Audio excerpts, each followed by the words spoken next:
Terima kasih Kak Dolphin untuk doanya. Baik, sekali lagi selamat pagi untuk kita semua yang ada di Indonesia.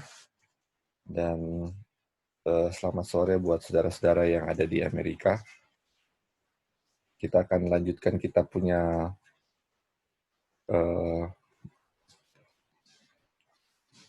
Bible study ya. Lanjutan yang kemarin.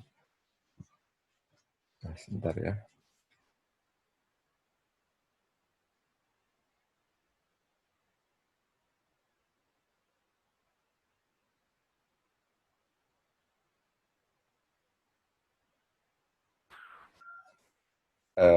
Oke. Apa bisa lihat share screen-nya? Bisa, Li. Bisa. Oke. Sekali lagi selamat pagi untuk kita semua yang di Indonesia. Selamat sore untuk saudara-saudara Amerika. Kita akan review sedikit pelajaran kita minggu lalu. Dan kita akan selesaikan kita punya chapter 12. Oke. Ini kita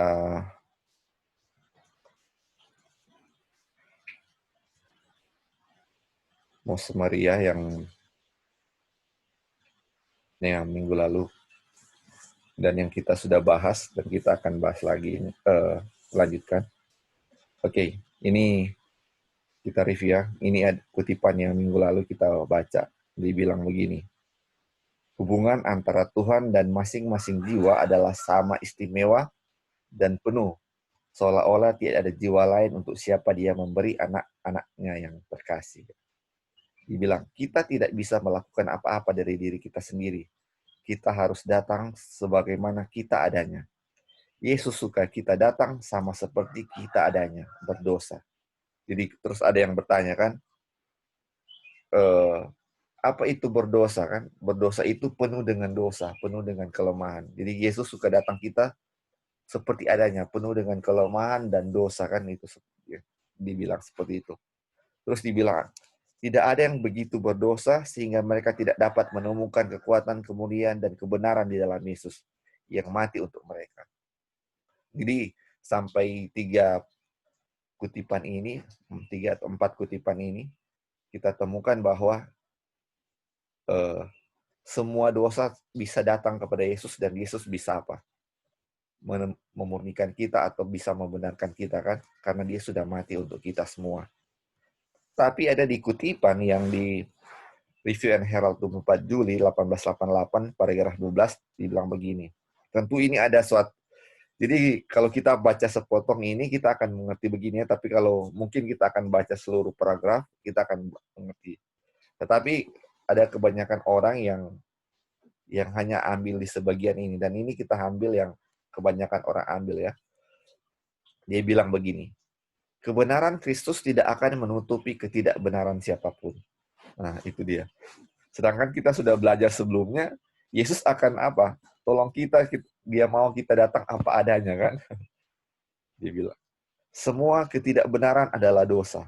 Dan dosa adalah pelanggaran hukum. Oleh karena itu, mereka yang melanggar hukum Tuhan dan mengajar orang lain untuk melanggarnya, tidak akan ditutupi dengan pakaian kebenaran Kristus. Di kutipan ini, kalau kita lihat seolah-olah Yesus tidak akan ada yang Tuhan tidak akan apa? Tutupi ketidakbenaran. Nah, minggu lalu kita sudah lihat ada beberapa, kita ambil kutipan dari buku Christ Object Lesson atau perumpamaan Tuhan Yesus yang kita sudah baca sama-sama waktu lalu.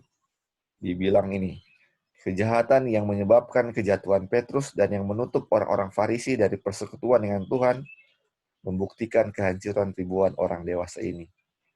Tidak ada yang menjijikkan Tuhan atau berbahaya bagi jiwa manusia seperti kesombongan dan merasa diri cukup. Dari semua dosa itu adalah yang paling tanpa harapan, yang paling tidak dapat disembuhkan.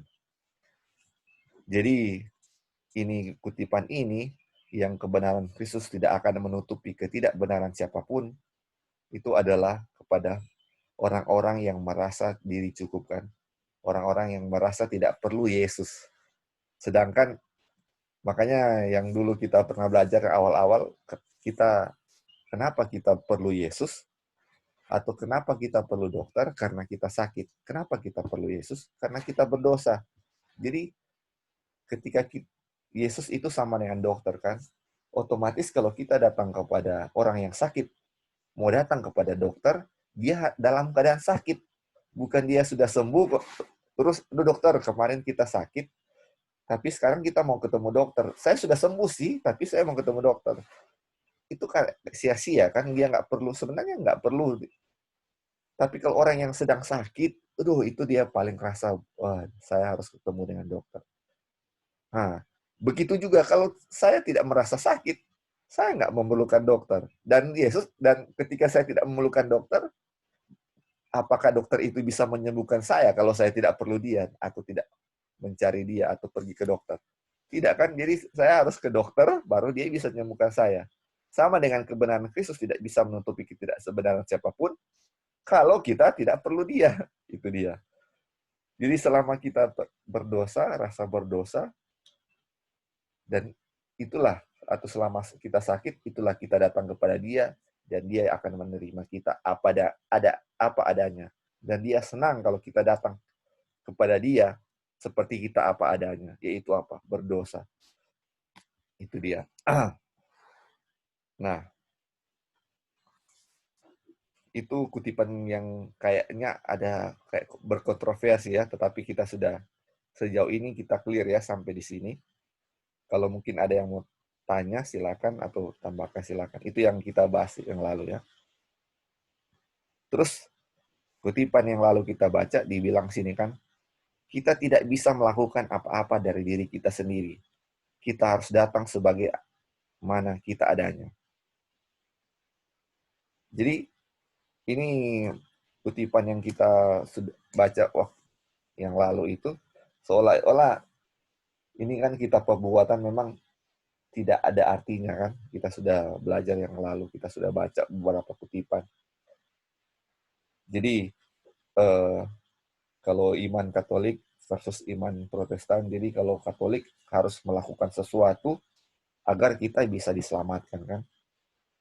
Jadi kalau iman Protestan atau iman yang benar, jadi perbuatan-perbuatan itu tidak ada faedahnya apa-apa supaya kita bisa selamat kan. Jadi bukan karena perbuatan kita bisa diselamatkan kan.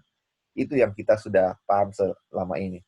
Sedangkan Katolik, harus melakukan sesuatu itu. Harus melakukan sesuatu supaya kita bisa layak. Oke. Nah, dan kutipan itu seakan-akan bertentangan kan dengan ini, ayat ini yang kita akan baca. Dia bilang, "Hai manusia yang bebal, maukah engkau mengerti sekarang bahwa iman tanpa perbuatan adalah iman yang kosong? Nah, seperti tubuh tanpa roh adalah mati, demikian juga iman tanpa perbuatan adalah mati." Jadi kalau ayat ini kita lihat, seolah-olah kita harus ada lakukan sesuatu kan. Nah, oke. Mungkin sejauh ini ada yang mau tambahkan. Jadi kita sejauh ini sudah belajar, perbuatan kita tidak menyelamatkan. Tetapi di Yakobus ini, iman harus ada perbuatan supaya selamat. Kira-kira bagaimana itu? Kak Dolphin, kira-kira mana yang benar, Kak? Apakah tidak perlu melakukan apa-apa atau harus melakukan apa-apa supaya selamat?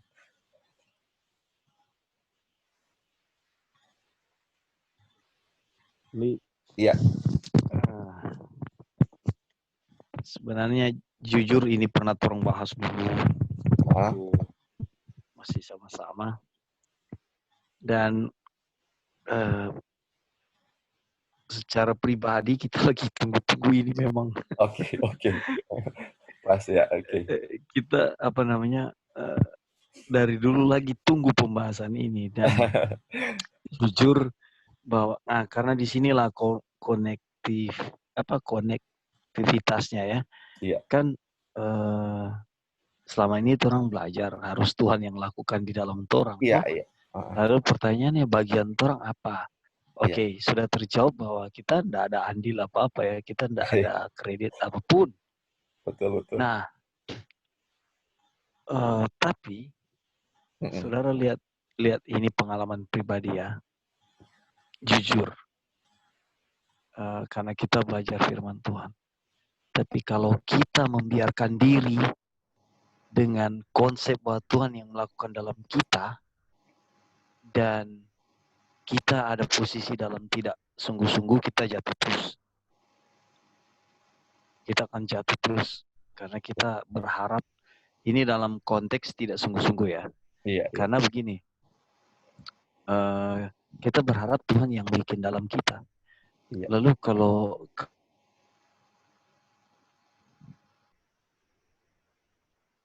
kalau kita tunggu-tunggu Tuhan dalam bikin kita, Tuhan kok yang bikin dalam kita, Tuhan yang lakukan itu dalam kita. Iya. Saudara, kita tidak akan pernah sampai di situ. Betul. Kenapa? Kita akan jatuh lagi, dan akhirnya Tuhan yang bikin dalam kita. Prinsip itu sangat benar. Tapi yang saya pribadi tanyakan juga, oke, saya nggak bikin apa-apa. Saya nggak bikin apa-apa karena Tuhan saja yang sanggup. Nah, yang saya mau cari tahu, ukuran sampai di mana itu proses, bukan proses, apa ya kata yang tepat. Saya mau cari tahu ukuran dan batas-batasnya di mana Tuhan itu buat lakukan itu di dalam kita. Dan pertanyaan, walaupun kita tahu tidak ada kredit, apakah kita hanya diam?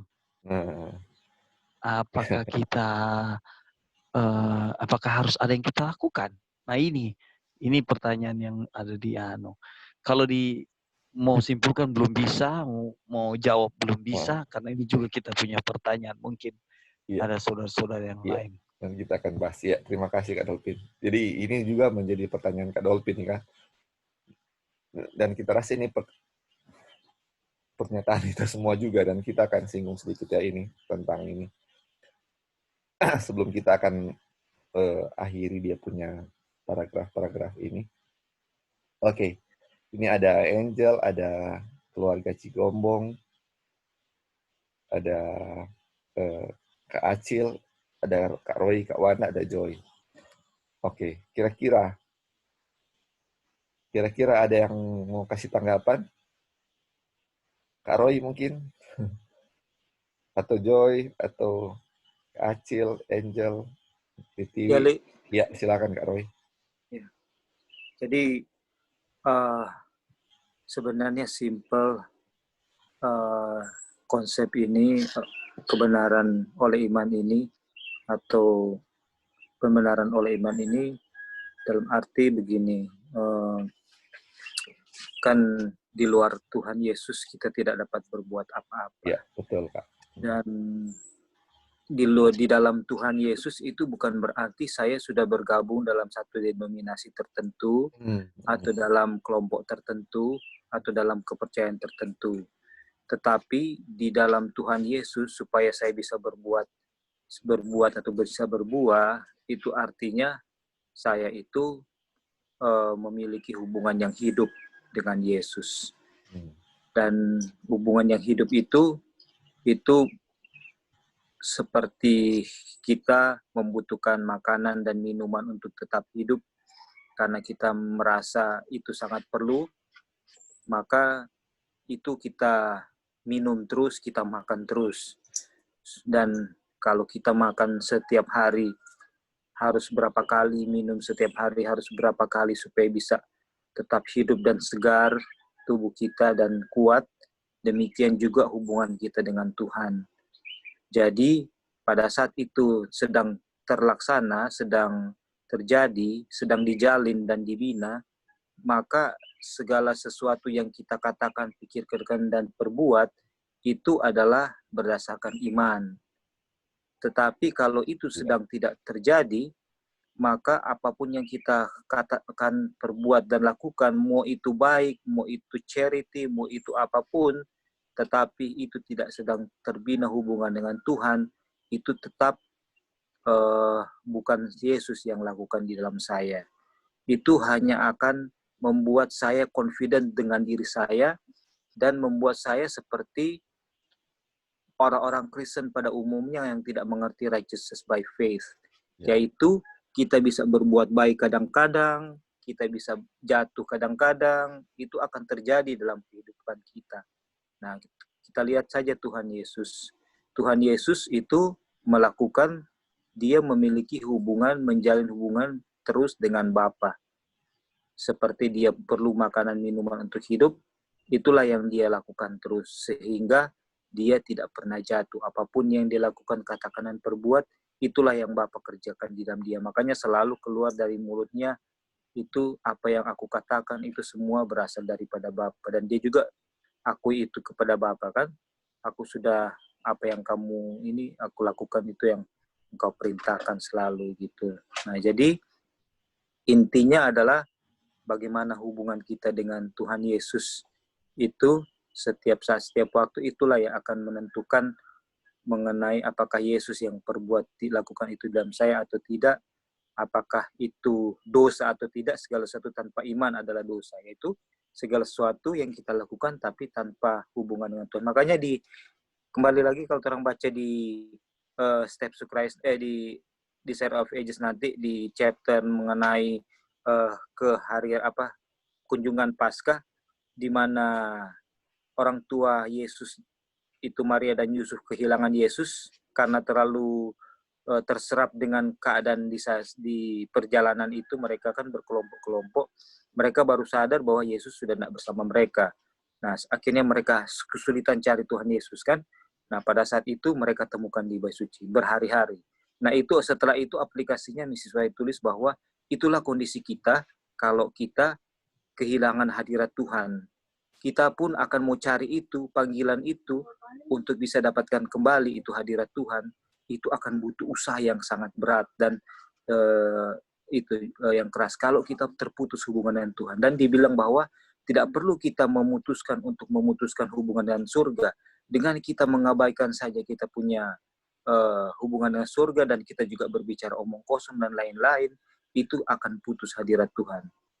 Nah, pada saat seperti itu sedang terjadi, tidak ada hadirat Tuhan, tapi kita tahu konsep kebenaran dan kita seakan-akan melakukan juga kebenaran menurut dan juga bercharity atau apa lain sebagainya, tapi tanpa hadirat Tuhan kita sudah putus, maka segala satu yang kita lakukan itu bukan Tuhan yang lakukan dalam saya, karena itu tetap akan menjadi dosa. Itulah yang dilakukan tanpa iman. Itu mungkin dari kita, yang itu mungkin yang lain boleh lengkapi atau tambahan atau Ya. itu.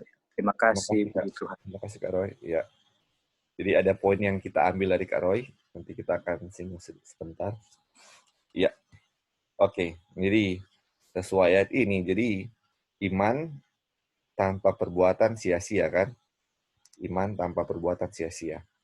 Nah, kalau orang baca di Roma 14 ayat 23b yang Kak Roy juga sudah singgung tadi, segala sesuatu yang tidak berdasarkan iman adalah dosa. Jadi segala sesuatu itu termasuk apa? Perbuatan kan? Jadi kalau perbuatan tanpa iman, dosa. Kalau ada iman tanpa perbuatan, kosong. Jadi kalau terang baca nanti Yakobus 22, iman tanpa perbuatan sempurna kan? Yang sudah disinggung juga tadi Kak Roy. Jadi kalau kan righteousness itu kan perbuatan baik kan? Atau works. Yang dimaksud di Yakobus 2 ayat 26 kan, yang works itu adalah perbuatan-perbuatan baik kan, bukan perbuatan jahat. Jadi iman tanpa perbuatan baik adalah mati kan, bukan perbuatan jahat ya, kita setuju semuanya di sini ya. Jadi kalau iman tanpa perbuatan baik, sia-sia. Terus kalau segala sesuatu, termasuk perbuatan baik tanpa iman adalah dosa. Itu. Makanya ini kayak nanti kita baca dulu ya ayatnya baru kita lihat ini. Jadi kita baca dulu di Yakobus 2 ayat 18 dulu ya. Dibilang di sini. Tetapi mungkin ada orang berkata, padamu ada iman dan padaku ada perbuatan. Aku akan menjawab dia, tunjukkanlah kepadaku imanmu itu tanpa perbuatan, dan aku akan menunjukkan kepada imanku dari perbuatan-perbuatanku. Jadi ini kalau kita lihat ini Yi Mensei kan, kamu akan tapi mungkin ada orang berkata. Jadi kalau ada orang berkata, dan memang ini terjadi ya, ada yang percaya iman, ada yang percaya perbuatan, dan seolah-olah ini iman dan perbuatan ini suatu hal yang akan bertentangan kan. Saya punya iman, kamu punya perbuatan, dan kita akan tunjukkan siapa yang terbaik. Saya yang punya perbuatan atau kamu yang punya iman. Jadi ini setan jago ya kalau kita lihat iman dan perbuatan itu sama dengan sempurna, itu yang Tuhan kehendaki. Tapi setan ini dia tidak menghilangkan iman atau tidak hilangkan perbuatan, tapi dia kasih bakalahi itu iman dengan perbuatan. Dia adu kan. Dan orang ada yang percaya kalau yang penganut RBF ini keras, mereka percaya perbuatan itu nggak perlu, harus punya iman. Tapi orang yang kalau misalnya ada perbuatan contoh yang harus melakukan perbuatan baik kayak medical missionary, dan mereka tekankan harus berbuat, dan iman kadang-kadang diabaikan, saudara-saudara. Dan ini kayak itu yang ini ya, mana yang harus benar ternyata, apa harus punya iman atau harus punya perbuatan. Nah, kita baca di sini kalau Ibrani 11 ayat 1 dibilang iman adalah, ini kan sedang kita baca, dasar dari segala sesuatu yang kita harapkan dan bukti dari segala sesuatu yang tidak kita lihat. Segala sesuatu yang tidak kita lihat. Ini yang kita merahkan, ini bukti. Jadi kalau misalnya kita mau ke pengadilan, terus dikasih bersaksi atau kita dituntut sesuatu, biasa di pengadilan itu butuh bukti. Kalau di sini, ini dibilang bukti yang tidak kita lihat kan. Jadi apakah kita bisa lihat iman? Otomatis tidak kan? Tetapi bukti itu harus kelihatan. Bagaimana caranya kita bisa melihat iman? Nah, makanya ini Paulus bilang ke Yakobus, aku menunjukkan kepada aku imanku dari perbuatan-perbuatanku. Jadi perbuatan-perbuatan itu adalah bukti bahwa dia memiliki iman. Tetapi tidak menjamin bahwa semua perbuatan itu adalah dari iman. Makanya yang kita sudah pernah bahas lalu, kita tidak bisa menjudge, orang ini melakukan perbuatan baik ini dengan iman atau tidak kan. Itu hanya Tuhan yang tahu kalau dia melakukan perbuatan itu dengan iman. Nanti kita akan lihat ya, iman itu apa ya. Sejauh ini kan kita percaya iman itu, hanya percaya kepada Tuhan. Kita akan singgung itu yang akan bagian akhir dari pelajaran ini. Nah, itu dia. Jadi, iman sama dengan Kak Roy sudah singgung tadi, iman dan perbuatan itu adalah seperti buah daripada iman. Coba ini yang kita sudah baca tadi ya, yang Yakobus 2 ayat 26. Dia bilang, tubuh tanpa roh mati. Atau iman tanpa perbuatan mati kan, ini nih yang seperti tubuh tanpa roh adalah mati, dan juga iman tanpa perbuatan adalah mati. Tubuh tanpa roh mati, iman tanpa perbuatan mati. Sama dengan pohon tanpa buah kan. Masih ingat waktu Yesus lihat pohon ara, terus dia lihat sudah banyak daun kan? Atau daun, sudah lihat banyak daun, tapi ketika dia cari buah nggak ada buahnya. Dan dia kutuk pohon itu jadi mati. Jadi daun itu kayak daun pengakuan memiliki iman, tapi tidak memiliki buah, sama dengan mati. Jadi pertanyaannya, mana yang penting? Iman yang penting atau perbuatan yang penting? Ada yang mau jawab, mana yang penting? Iman atau perbuatan yang penting? Kak Dolphin, sejauh ini kira-kira mana yang penting, Kak? Iman atau perbuatan yang penting? Kalau lihat dari ayat di atas, bisa turun, naik. Ini, Kak. Ya, kalau lihat dari Ibrani 11 ini, kan di situ dibilang iman adalah dasar dari segala sesuatu. Jadi kalau dilihat dari Ibrani 11 ini, bahwa pertanyaannya apa tadi? Mana lebih Mana yang penting, penting, iman atau perbuatan yang lebih penting? Jadi bagaimana ya mau jawab itu? Kalau kita ya oke, nanti mungkin ada lain punya jawaban. Kita begini. Jadi kita langsung kepada proses. Jadi pertama adalah iman dulu, baru ada perbuatan, ya kan? Karena kalau sesuai Ibrani 11, iman adalah dasar. Jadi untuk memiliki perbuatan benar dan baik harus ada iman dulu. Jadi kalau tidak ada iman yang seperti Brother Roy bilang tadi, pasti perbuatan itu perbuatan manusia kan, perbuatan kita, dan itu kredit. Tapi kalau ada iman dan kita percaya ini imannya Kristus ya, dan kalau kita memiliki iman berarti proses kedua adalah perbuatan. Oh sorry, jadi kita belum bisa menjawab apa yang Lali tanya tadi ya, mana lebih penting. Iya, oke Kak. Iya, terima kasih Kak Dolphin. Ada yang mau jawab? Mana yang lebih penting, iman atau perbuatan? Halo, Ya, Kak Roy, silakan. Iya. Di Galatia 5 ayat 6 Iya Kak. dikatakan yang 6b, ini dia bilang, but faith which worketh by love. Iman yang bekerja oleh kasih. Jadi, sekarang sudah belajar kan, sudah tahu ada firman Tuhan mengatakan ada dua situasi atau dua kondisi iman. Iman yang hidup dan iman yang mati. Iya kan? Dia bilang iman tanpa perbuatan adalah kosong atau mati. Iya, sia-sia. Dan kalau iman yang hidup, itu iman yang ada perbuatannya. Dan terang sudah belajar juga bahwa tanpa Yesus bilang, kalau kamu mengasihi aku, kamu akan menuruti perintahku. Nah, jadi kondisi daripada profes Kristen, setiap orang yang mengaku Kristen, itu semua tahu bahwa harus menurut, ya kan? Orang tahu bahwa orang harus menurut. Tetapi yang membedakan memang true Christian itu, seorang Kristen yang benar, yang baik, adalah dia itu memiliki kasih kepada Tuhan Yesus, kepada pencipta. Artinya kasih Tuhannya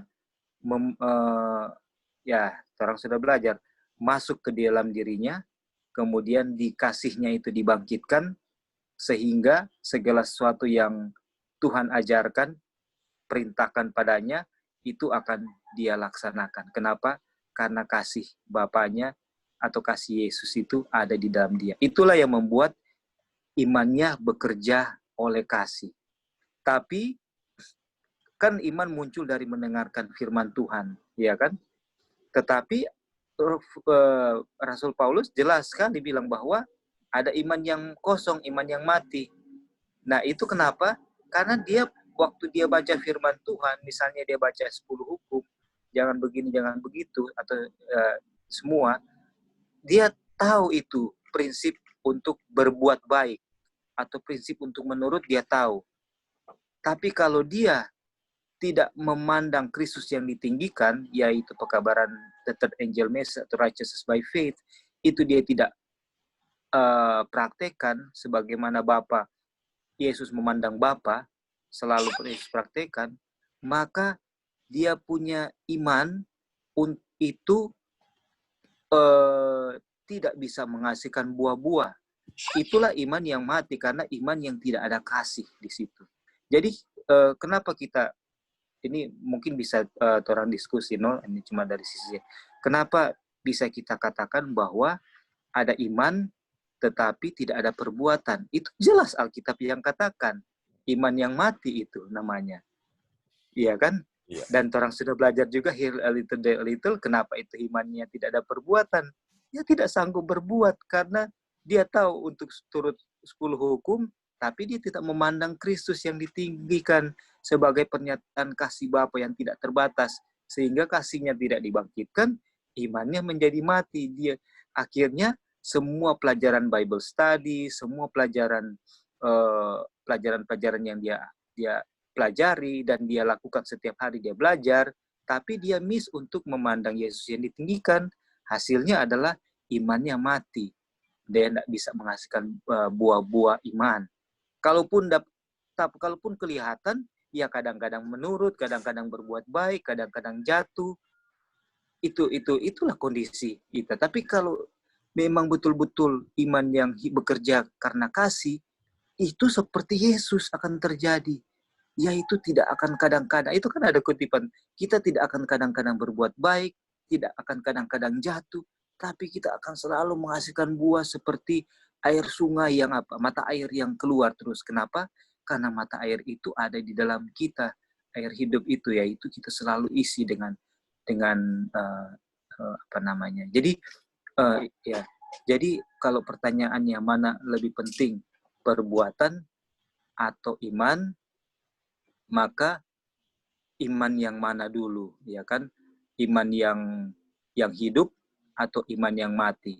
Karena iman yang hidup itu adalah iman yang memiliki kasih Yesus, yang membuat iman itu bisa menghasilkan buah-buah.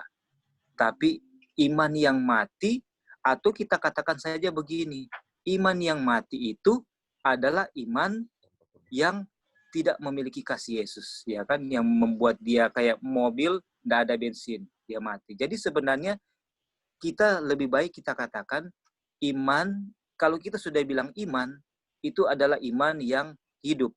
Kalau kita katakan dan itu akan menghasilkan buah-buah karena ada kasih Yesus di situ. Tapi jadi kalau pertanyaannya seperti tadi, mana yang lebih penting, iman atau perbuatan, kan? Nah, itu saya juga mungkin saya bisa bantu. Silakan, Dek. Ya, oke. Terima kasih. Kiranya Roh Kudus boleh bantu orang semua, ya. Jadi, Bro, halo. Iya, silakan, Kak. Kalau lihat dari apa yang statement barusan dibilang Roy, kita ke kata iman dulu tadi. Ingat nggak waktu kita belajar tentang makanan? Jadi di saat kita bahas kata makanan, berarti itu yang halal, ya kan? Yang bukan halal itu ya bukan makanan. Jadi kita tidak bisa bilang bahwa haram itu adalah makanan. Iya. Jadi sebenarnya tidak ada makanan haram. Namanya haram itu bukan makanan. Sama dengan iman. Jadi ketika kita bilang iman, Betul berarti sekali, ini bro, iman yang hidup. Betul, bro. Ya, kalau kita bicara iman berarti ini iman yang hidup ya. Tidak ada iman yang mati. Nah, itu satu. Yang kedua, dari statement ini menyatakan bahwa sebenarnya pertanyaan lali itu tidak ada. Karena kedua-duanya penting. Itu dia, Kak. Iya kan? Kedua-duanya harus berjalan. Walaupun iman adalah dasarnya, tetapi kedua-duanya harus berjalan bersama-sama kan? Iya. Karena pohon ara dikutuk tidak ada buah, dia mati. Itu jelas sekali. Yang kutuk siapa? Iya kan? Jadi berjalan bersama-sama. Ini jebakan Batman. Oke, thank you, Li. Ya, terima kasih, Kak. Ya, itu jawabannya. Jadi mana yang penting, iman atau perbuatan? Dua-dua penting. Tapi masalahnya, orang bisa melakukan suatu perbuatan tanpa iman. Tapi kalau orang memiliki iman, pasti akan memiliki perbuatan. Makanya yang dibilang iman tanpa perbuatan, sebenarnya nggak ada iman. Itu sebenarnya nggak ada iman. Jadi kalau ada perbuatan yang baik, ada iman, pasti ada perbuatan. Makanya yang Rasul Paulus mau tekankan di sini, sebenarnya kalau orang yang mengaku ada iman, terus tidak ada perbuatan yang mati, sebenarnya nggak ada iman. Itu aja. Iya, bukan iman ya. Bukan iman. Makanya kan ini kayak mau diadu kan, iman tanpa perbuatan, dan kita bisa lihat juga sekarang seperti itu ya, ada yang harus memiliki iman, jadi kayak mau diadu iman dan perbuatan itu. Tapi sebenarnya itu bukan. Makanya itu righteousness by faith kan? Righteousness itu apa? Perbuatan baik. Perbuatan baik oleh iman. Jadi kalau dengan iman, makanya yang sudah kita baca, kita merasa kalau kita iman itu kan kepada Tuhan kan? Kita percaya kita nggak bisa melakukan apa-apa. Tapi apakah kita bisa diam kalau kita punya iman? kalau Tuhan, kan iman itu Tuhan ada dalam diri saya kan, Yesus ada dalam diri saya. Apakah ketika Yesus dalam diri saya bisa diam? Atau Yesus di dalam diri saya nggak bisa melakukan apa-apa? Karena Yesus ada dalam diri saya tidak bisa diam untuk tidak melakukan yang baik. Jadi kalau ada yang ngaruh, aduh iman, tapi cuman diam-diam itu, sebenarnya dia nggak punya iman. Itu dia. Itu kira-kira sampai di sini bisa Iya. dapat. Thank you Lali sama Bro Dolphin. Iya. Iya, thank you Kak. Sorry. Ya, tadi siapa? Joy ya? Oke. Go ahead, Kak. Oh iya. Jadi Lali bilang tadi memang ya. Jadi orang tanpa iman bisa secara manusiawi, orang bisa lihat ada perbuatan di situ, betul. Iya, betul. Tapi belum tentu itu dilakukan berdasarkan iman, Iya. betul. Tetapi orang yang memiliki iman pasti akan memiliki Kak, perbuatan. Walaupun kita juga secara manusiawi tidak bisa judge bahwa dia itu ada iman atau tidak. Iya, Iya. betul. Dan tadi juga Bro Dolphin ada bilang ada pakai aplikasi makanan, itu betul sekali. Betul. Konteks kalau di bangsa Yahudi, bangsa Ibrani, kalau sudah bilang makanan itu dan ke arah daging ya. Kalau makanan untuk konteks ke arah daging, itu sudah pasti orang Yahudi sudah tidak ragu lagi bahwa itu adalah daging yang menurut Imamat pasal 11. Kalau sudah bilang makanan dan yang ditunjuk itu makanan dan ditunjuk daging, itu sudah pasti daging yang sesuai dengan Imamat pasal 11. Jadi tidak perlu dipertanyakan lagi, sudah pasti. Iya, sudah betul. Langsung orang ngerti seperti itu. Makanya waktu dibilang Rasul Paulus, waktu Petrus, saya tidak pernah makan turun kan binatang daging dari surga. Iya. Maka binatang-binatang dari surga yang turun itu binatang. Bukan dibilang yang turun makanan. Bukan makanan daging, bukan. Karena kalau jadi yang turun binatang. Kalau turun binatang berarti itu orang sudah ngerti itu akan mundur ke Imamat 11 itu. Jadi thank you, puji Tuhan ya. Silakan Jo. Ya, thank you Kak. Jadi yang tadi sudah bilang juga, kalau kita sudah menerima righteousness of Christ by faith, dan kita sudah tahu ya righteousness itu right doing. Jadi kalau Tuhan Yesus berdiam di dalam kita harus lihat apakah kehidupan Tuhan Yesus selama di dunia ini dia hanya diam-diam saja. Tidak kan? Yesus dalam kehidupan ini penuh dengan perbuatan, penuh dengan right doing gitu. Dan kita tahu itu adalah perbuatan Bapa di dalam Kristus. Jadi yang tadi Lali sudah bilang, kalau sudah ada kehidupan Kristus di dalam kita, nggak mungkin nggak ada perbuatan. Berarti kalau nggak ada perbuatan yang baik, ini dalam konteksnya perbuatan baik yang tadi Kak Opi bilang nggak ada makanan haram.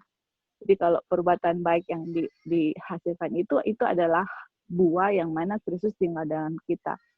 Tapi kalau kehidupan Kristus tidak ada dalam kita, ya nggak mungkin ada buahnya. Sama seperti prinsip Alkitab, apa yang kamu tanam, itu yang kamu tuai. Kristus dalam kita akan ada dia punya buah. Jadi faith dengan works itu akan sejalan selaras ya, seperti itu. Dan kalau mau tanya tadi mana yang lebih penting, kita semua sudah tahu itu dua-dua penting. Tapi kita teringat juga kutipan yang orang pernah baca, yang Ellen White bilang, apa itu, Li? Kita tidak bisa diselamatkan oleh good works. Masih ingat? Iya. Tapi apa dia punya kelanjutannya? Kita tidak bisa diselamatkan oleh good works, tapi kalau orang yang tidak ada good works itu tidak bisa selamat, iya kan? Iya. Bukankah seperti itu kutipannya? Ya. Jadi sama ya dua-dua itu. Kita tidak diselamatkan oleh perbuatan baik, tetapi tidak seorang pun yang diselamatkan tanpa berbuat baik. Ya, itu dia ya. That's right. Thank you, Liat. Jadi harmonis gitu. Nggak ada yang ekstrim berat sebelah, nggak ada yang faith, nggak ada yang works kayak gitu. Kalau semua mau tekankan work, semua akan berat di work tanpa faith. Ada yang tekankan faith, semua akan berat di faith tanpa ada works. Sedangkan Alkitab emphasize-nya dua-dua itu penting. Nah, itulah kutipan Ellen White tadi yang Iya. Lali sudah kasih itu, yang mana dua-dua itu penting. Jadi, kenapa dua-dua itu penting? Kalau kehidupan Yesus sudah kita terima dengan iman, pasti akan ada buahnya yang baik. Itu dia. Kalau tidak ada berbuah, berarti tidak ada kehidupan Tuhan Iya. Yesus. Jadi, apa yang kita tabur, itu yang akan kita tuai. Oke, thank you. Iya, thank you. Jadi mau ditekankan lagi ya, jadi perbuatan itu bisa aja tanpa iman. Tapi kalau ada iman, pasti ada perbuatan. Cuman orang yang memiliki iman tidak akan berpikir bahwa itulah yang menyelamatkan. Jadi kalau dia berbuat baik, ya aduh bukan itu yang menyelamatkan saya. Tetapi dia tetap melakukan perbuatan baik itu. Walaupun dia tahu itu bukan gara-gara itu dia diselamatkan. Makanya kan tadi yang kutipan Ellen White yang Joy sudah ingatkan, kita ingat sekali itu kutipan. Tidak ada seorang pun yang diselamatkan karena perbuatan baik. Dan nanti kita taruh kutipannya di grup nanti. Tidak ada seorang pun yang diselamatkan karena perbuatan baik. Tetapi tak seorang pun yang diselamatkan tanpa perbuatan baik. Aduh. Itu dia. Oke. Ini kita punya review kemarin dan kita akan masuk. Mungkin ada yang mau tambahkan atau mau bertanya sejauh ini? Sebelum kita lanjut, kita akan masuk dia punya chapter terakhir. Oke. Kalau begitu, jadi sampai di sini clear ya, iman itu dengan perbuatan itu. Kan kita sudah belajar yang lalu, perbuatan-perbuatan kita. Betul, perbuatan-perbuatan kita tidak menyelamatkan. Tetapi kalau kita memiliki iman, pasti itu ada perbuatan-perbuatan. Ibarat apa? Pohon harus ada buahnya. Tetapi harus ingat, bukan itulah yang menyelamatkan perbuatan kita ya. Oke, kita lanjut. Ya, silakan Kak Dolphin. Kayaknya ini chapter 12 ini tidak akan habis-habis ini. Karena baru di summary aja orang kayaknya asik sekali untuk dibahas, puji Tuhan. Tadi pas lagi Joy bilang itu, lagi bahas tadi, kita terpikir bahwa bagaimana pelajaran ini bisa tercipta dan apa maksud Tuhan mau kasih lihat kita pelajaran ini. Ini saya belum secara ini pemikiran pribadi ya, secara saya belum dapat. Karena begini, coba lihat rangkaiannya. Karena kan setan itu menuduh Tuhan, kan bahwa Tuhan jahat. Tetapi kalau kita lihat pelajaran ini sepertinya tricky untuk setan. Trikinya adalah kita bisa berbuat baik. Tapi perbuatan baik apa itu yang kayak Brother Roy bilang tadi? Apakah itu didasari oleh iman? Ya, sorry saya bukan mau kembali, cuma pemikiran aja. Jadi begini, ada sesuatu yang Tuhan mau kasih lihat melalui righteousness by faith, dan kita sudah belajar selama ini bahwa kita itu manusia debu, tidak ada apa-apa, tapi Tuhan kasih solusi dengan beriman kepada Tuhan. Pasti orang yang beriman itu akan ada perbuatan.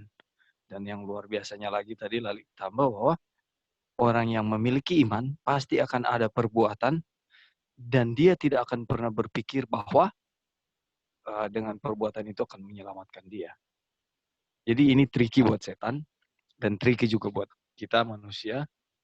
Dan kalau memang benar-benar tidak dilandasi oleh firman, segala sesuatunya akan salah. Itu aja, thank you.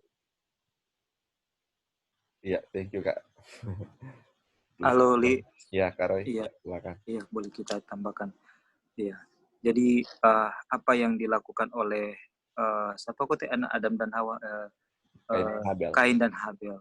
Apakah Kain tidak mempersembahkan korban bakaran? Ada, sama-sama. Dia mempersembahkan, ya. Jadi di sini memang ini dari sini memang sudah merupakan dari awal mulanya dosa atau itu adalah tidak ada iman, itu tapi dia mengaku Kristen, mengaku pengikut Kristus, dia tidak akan mau terang-terangan untuk menyatakan dia tidak mau memberikan korban bakaran, mempersembahkan korban. Tetap dia akan persembahkan, tapi bukan itu yang Tuhan mau. Ya kan? Jadi Kain tetap dia kasih korban bakaran, mempersembahkan. Tapi sebenarnya di situ dia tidak mengasihi Tuhan. Kenapa? Karena daging itu yang pencurahan darah itu pernyataan kasih Tuhan kepada dia, pada saya yang berdosa, dan inilah yang dilihat oleh Habel. Habel melihat ini sangat penting karena Mesias itu harus mati bagi dia karena dosa-dosa dia, sehingga dia mau mempersembahkan korban upacara menuruti perintah Tuhan, mempersembahkan korban sebagai bukti bahwa dia percaya bahwa Mesias yang suatu saat nanti adiknya atau keturunannya dari dia punya turunan, dia punya adik akan lahir dan mempersembahkan dirinya untuk kematian bagi dirinya. Ini kita percaya Habel tahu ini. Habel jauh 100 kali lebih pintar dari saudara dan saya. Dia melakukan itu bukan tanpa prinsip kebenaran. Adam pasti mengajarkan apa yang malaikat ajarkan bagi mereka kepada Habel. Dan Habel lakukan itu karena dia kasih kepada Mesias, kepada Tuhan yang akan memberikan Mesias. Tapi Kain, dia itu diceritakan juga pasti sama siapa? Sama ayahnya. Tapi dia tidak memiliki kasih kepada Tuhan. Sehingga dia rasa cara itu tidak penting. Toh saya kasih yang terbaik. Jadi dia merasa dia sudah benar dan dia melakukan kebenaran. Padahal kasih Bapa melalui Mesias yang akan lahir tidak ada di dalam dia. Dan itu terus terjadi di dalam saudara dan saya, dalam kita. Kita tidak perlu memilih untuk menjadi Kain dengan kita mengabaikan melihat Mesias yang ditinggikan di salib, melihat kebaikan Tuhan untuk kita selalu pandang, kita lalai lakukan itu, maka kita akan menjadi Kain. Akan percaya dengan perbuatan baik kita yang sekali-sekali kita jatuh. Itu akan terus terjadi. Tapi Yesus tidak seperti itu. Dia sama sekali bergantung sepenuhnya kepada Bapa karena dia tahu bahwa tanpa kasih Bapa, tanpa karakter Bapa yang dia pelajari, terus dia selalu lihat-lihat, dengarkan, dia baca, dia renungkan, dia tahu dia tidak akan sanggup untuk melawan tipu daya iblis. Itu. Oke, mungkin. Ya, thank you. Ya, thank you Kak Roy. Terus sekali ya tadi singgung juga tentang Kain dan Habel. Dua-dua memiliki perbuatan kan, tapi hanya satu yang dibenarkan dan satu yang diterima dan satu tidak diterima kan. Nah, kalau kita baca yang kemana yang self-righteous itu, dikasih contoh juga tentang Kain dan Habel. Jadi, kenapa Kain walaupun sudah dikasih, karena Kain merasa dia yang benar kan. Dan kalau kita lihat, ini Kain dan Habel, Kain ini adalah yang kakak kan, dia yang duluan lahir. Dulu kalau anak sulung itu memiliki suatu hak, kayak pride dulu, saya yang duluan kan. Masa saya yang kakak, saya harus meminta ke yang adik? Malu dong, kayak gimana ya, saya kakak loh, saya yang duluan loh. Masa saya harus mau minta sesuatu untuk bisa diterima, jadi saya mau dengan saya sendiri. Jadi itu yang kutipan yang pertama tadi, kenapa righteousness Tuhan tidak bisa menutupi kemanusiaan manusia, karena itu ada pride itu, dan salah satu contohnya juga Kain yang Kak Roy sudah angkat tadi. Oke, terima kasih Kak untuk tambahannya. Oke, kita lanjut ya, ini kutipan. Oke, apa Kak Gladys bisa available untuk baca? Oke. Iya, terima kasih Kak. Ya. Ini yang sekarang. Sekarang, iya. Sekarang dalam banyak bagian dari kitab suci, di mana iman yang menyelamatkan dengan jelas dibicarakan. Dengan iman tidak berarti kepercayaan kepada Kristus untuk keselamatan pribadi, tetapi jelas keyakinan yang kuat bahwa Yesus adalah Mesias, Kristus, anak Bapa, bahwa apa yang terkait dengan dia dalam Injil adalah benar, dan bahwa apa yang diajarkan adalah benar. Oke, Kak Gladys. Yang Kak Gladys baru baca ini kira-kira benar atau salah atau betul? Jadi dalam membaca sebuah kalimat kita tahu, oh ini kalimat betul atau tidak. Dan ketika Kak baca ini, kira-kira ini suatu hal yang benar atau salah, Kak? Kalau saya ulang supaya saya dapat ya poinnya. Boleh, iya. Jadi Kak lihat ini, oh ini iman yang benar atau ini salah. Sekarang dalam banyak hal, dalam banyak bagian dari kitab suci, di mana iman yang menyelamatkan dengan jelas dibicarakan. Dengan iman tidak berarti kepercayaan kepada Kristus untuk keselamatan pribadi. Wow. Tetapi jelas keyakinan yang kuat bahwa Yesus adalah Mesias, Kristus, anak Bapa, bahwa apa yang terkait dengan dia dalam Injil adalah benar, dan bahwa apa yang diajarkan adalah benar. Nah, benar atau salah? Apa yang diajarkan Kristus sudah pasti benar, Iya. tidak akan melek. Jadi?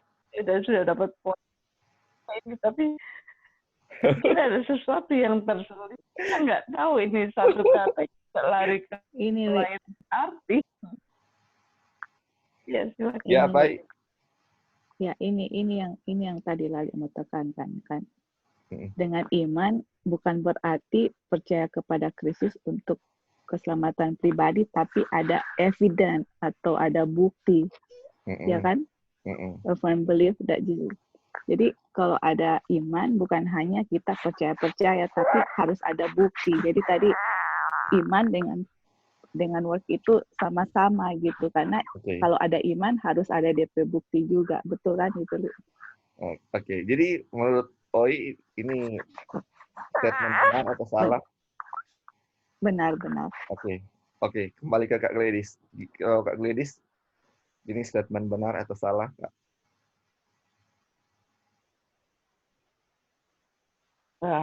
You decide.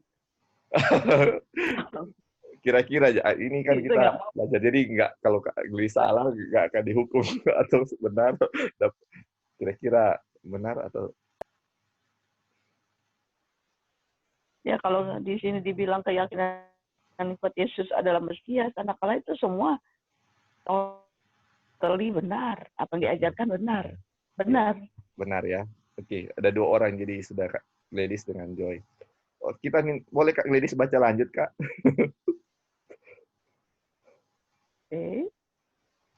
Oke. Ketika kita berbicara tentang iman, di atasnya Kak. Ada pertanyaan yang diingat. Yang di atasnya Kak, boleh. Itu adalah impolik. Oh wow. Oke. Apa definisi Tuhan, gagasan imannya? Oke, boleh langsung Kak. Kita lanjut ya. Iya, lanjut.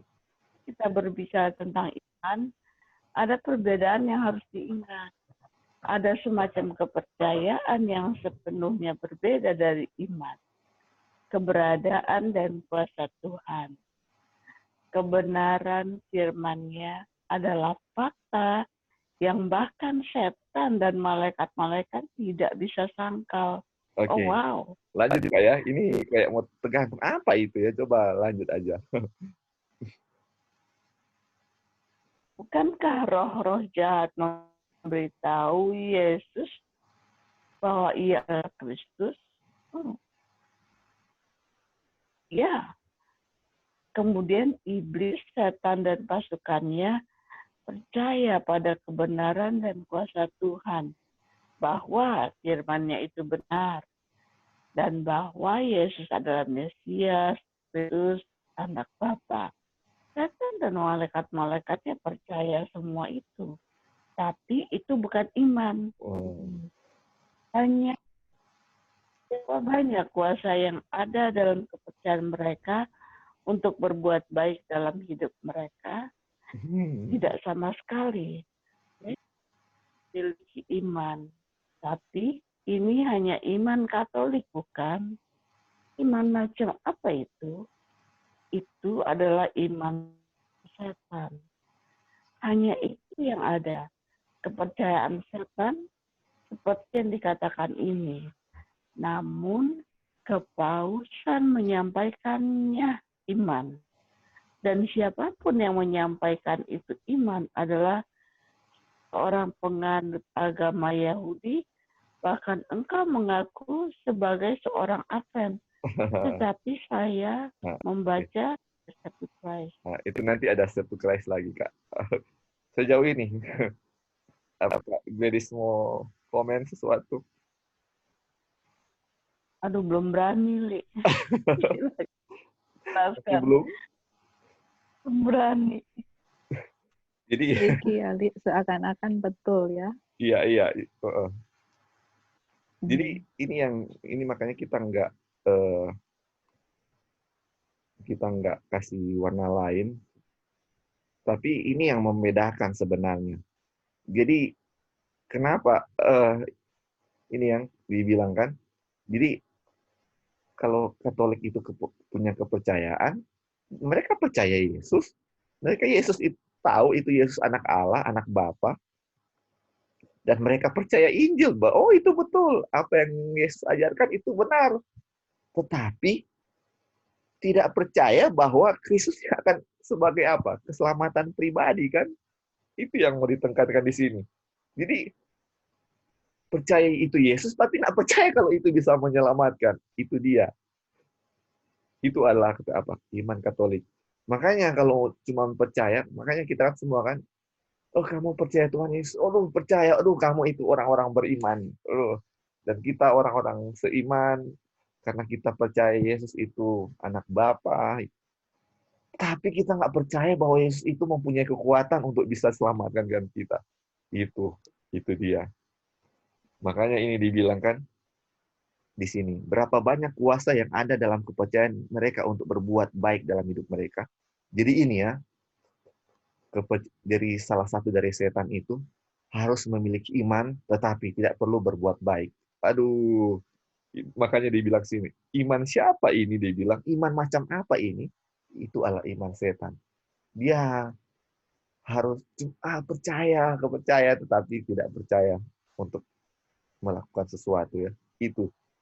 Ini iman kepausan. Bahkan yang kita mengakui sebagai Advent pun memiliki iman yang sama. Ya. Aduh, luar biasa. Oke, silakan kalau ada yang mau tambahkan sejauh ini.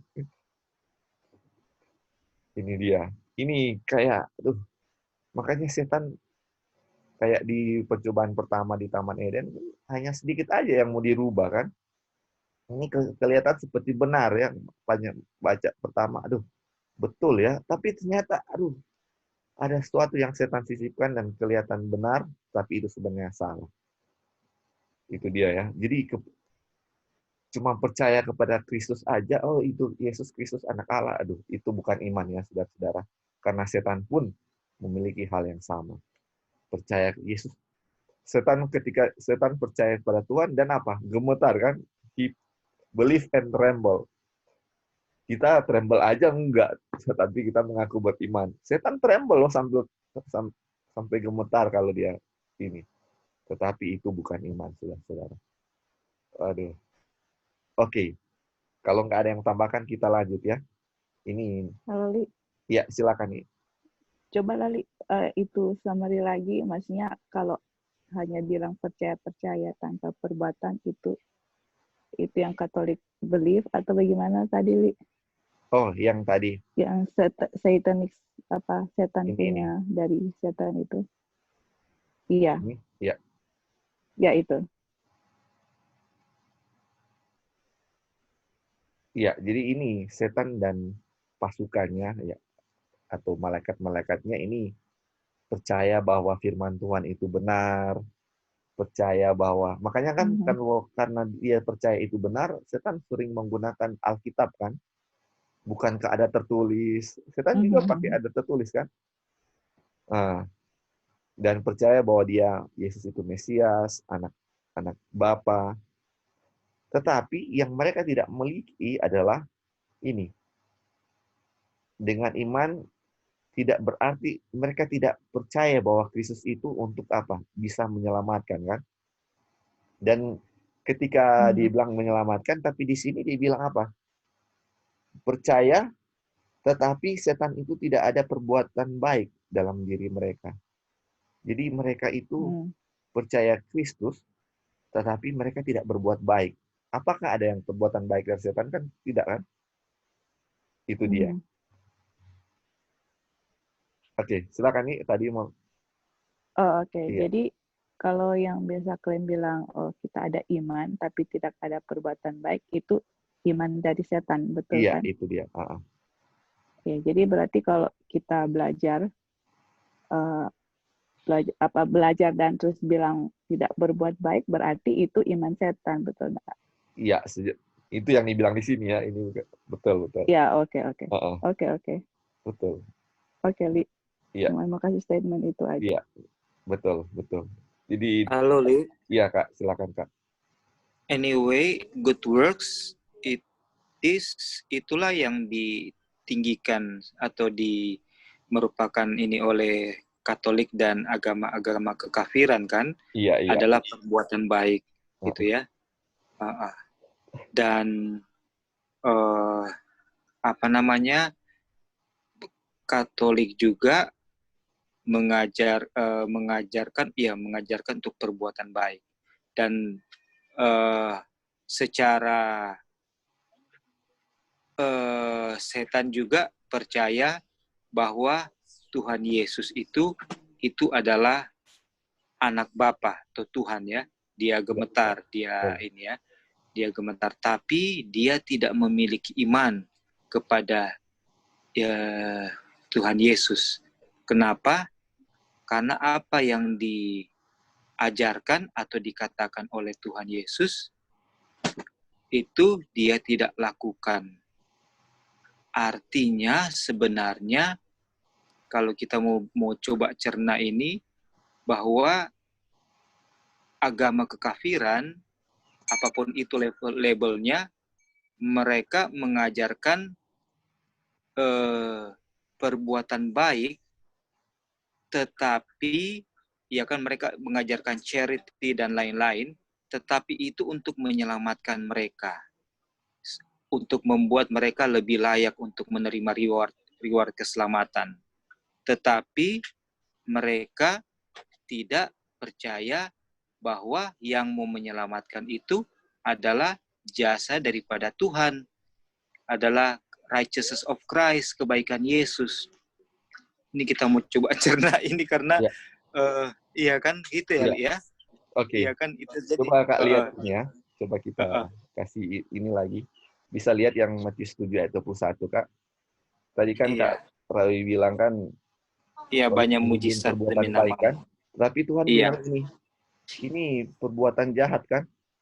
Coba lihat. Ini bernubuat, mengusir setan, banyak mujizat, atau kita bilang ini perbuatan baik semua kan Kak. Dan apakah ini yang dituntut Katolik juga, dan kita juga yang mengatakan kan?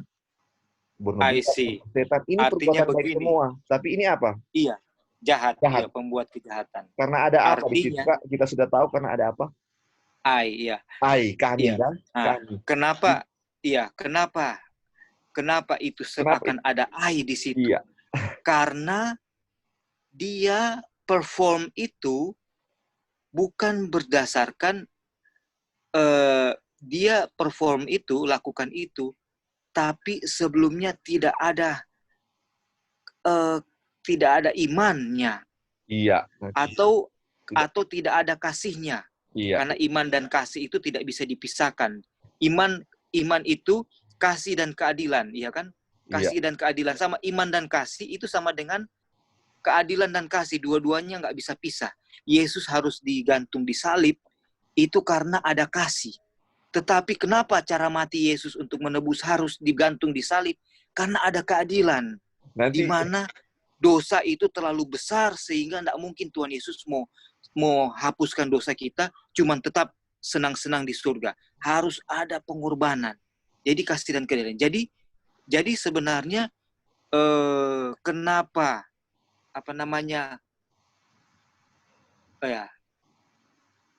jadi kenapa seharusnya yang tadi kita Iya. jadi Nanti ada dia punya kutipan, Kak akan lihat yang karena kasih itu kenapa. Nanti kita akan lihat ya, dan akan lebih jelas nanti. Di sejauh ini sampai di sini ya, ini tanpa perbuatan baik berarti perbuatan jahat kan, karena mereka juga kenapa kepercayaan berbuat baik dalam hidup mereka. Kalau berbuat jahat, kamilah yang melakukan kan, seperti yang kita sudah baca. Oke, kita lanjut ya. Mungkin Kak Roy bisa baca Kak ini. Dan kita akan dapat poinnya. Oke. Alkitab mengatakan bahwa iblis juga percaya dan gemetar, tetapi ini bukan iman. Iya. Di mana tidak hanya ada kepercayaan pada firman Tuhan, tetapi penyerahan atau tunduk. Ini submission. Oke. Kehendak kepada kehendaknya. Di mana hati diserahkan kepadanya, kasih sayang terpaku kepadanya, itu adalah iman. Itu kan ada di situ, ada love di situ. Iya, adalah. Heart is yielded to him, the affection fixed. Where the heart is yielded to him, the affection fixed upon him. There is submission of the Oke, terus ini terpaku ini, tunggu ya, sebelum Kak Roy lanjut, terpaku ini kayak kita meluk something, kayak behold something, terus nggak bisa look ke lain-lain lagi, Kak. Kayak mau terpaku. Iya, gitu. Jadi betul. kita nggak bisa lirik ke kanan kiri lagi, langsung terpaku. Langsung kayak kita melihat sesuatu yang indah, yang bagus, dan kita nggak bisa berkedip untuk lihat itu lagi. Itu dia yang fix ya. Itu more than behold kalau kita lihat itu. Iya. Oke. Nanti komentarnya kita lanjut aja dulu, Kak. Oke. Lanjut ya. Itulah kebenaran dari pembenaran oleh iman. Itu adalah kebenaran oleh iman. Itu adalah iman yang bekerja. Terima kasih Tuhan. Bukan iman yang mempercayai sesuatu, yang pergi menjauh, yang menjaga kebenaran Tuhan di luar pengadilan. Dan kemudian berusaha dengan upayanya sendiri untuk menutupi kekurangan itu. Tidak. Hanya iman yang bekerja. Iman itu sendiri bekerja. Iman memiliki kekuatan ilahi di dalamnya untuk mewujudkan kehendak Tuhan dalam diri manusia di hadapan dunia. Itu adalah kebenaran oleh iman. Kebenaran yang diperoleh iman, yang diterimanya, dan yang dipegangnya kebenaran Tuhan. Nah, lanjut Kak. Lanjut. Saya terus membaca dari Steps to Christ sebagai berikut. Iman yang bekerja, iman yang bekerja dengan cinta dan memurnikan jiwa. Melalui iman ini hati diperbaharui dalam gambar Tuhan. Aduh, puji Tuhan. Ya, silakan, ini Kak. memang brother A.T. Jones ini dia capture betul ya. Aduh, puji Tuhan. Iya. Sudah jelas sih. Jadi sebenarnya di mana ada iman yang benar, di situ pasti ada kasih. Dan kalau ada kasih, maka ada perbuatan.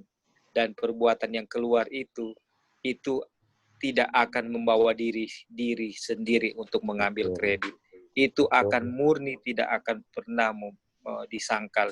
Dia selalu akan bilang bahwa Tuhan sudah lakukan yang terbaik buat saya kan, maka saya lakukan ini. Itu selalu yang selalu akan ditinggikan adalah apa? Adalah Tuhan. Dan walaupun sudah perform such good works, dia tetap tidak akan merasa better than others. Waduh. Karena dia hanya akan, karena dia tahu bahwa I'm just a sinner saved by grace, kan? Dia hanya tahu saya ini hanya dibenarkan karena kasih kemurahan Tuhan. Itu tidak akan pernah merasa selebih baik dari yang lain atau orang lain bla bla bla atau apa. Tapi justru ketika melihat orang lain di dalam posisi mereka yang belum benar, dia akan berkemurahan. Dia tahu bahwa orang ini perlu untuk diperkenalkan Yesus kepadanya. Dia akan berkemurahan dan akan ada belas kasihan yang dalam, bahkan sebagaimana Yesus mau melakukan segala sesuatu untuk mau menyelamatkan orang itu, baik dimulai oleh doa-doa, oleh suatu tindakan yang nyata untuk memperkenalkan Injil, itu akan keluar, akan meluap-luap untuk dia lakukan. Passion for soul, passion to save others, saving sinner, itu akan ada di dalam jiwa, di dalam jiwanya. Kenapa? Karena dia sendiri bisa, karena dia sendiri sudah mengalami, menyadari bahwa saya juga seperti si A itu. Hanya karena kemurahan Tuhan yang membuat saya itu bisa dibenarkan. Tetapi dia tidak akan bisa memanjakan the thoughts. He cannot indulge the thoughts that he is sinless. Itu yang di the sanctified life. Dia tidak akan pernah mau memanjakan dan menyatakan statement kepada orang lain untuk memelihara the thoughts that we are sinless. Walaupun semua kebenaran yang sudah dia terima itu dia sudah hidupkan. Itu yang di sanctified life kan. Walaupun kamu bisa menjadi teladan atas semua kebenaran yang sudah kamu terima, sudah kamu lakukan, sudah kami turuti, tapi kamu tidak akan pernah mau untuk memanjakan pikiran bahwa kamu itu sudah sinless atau sudah sanctified. Itu dia bilang. Saya tidak akan pernah berada pada satu state, suatu kondisi di mana saya merasa, aduh saya sudah disucikan, aduh saya sudah kaki setengah sudah di surga.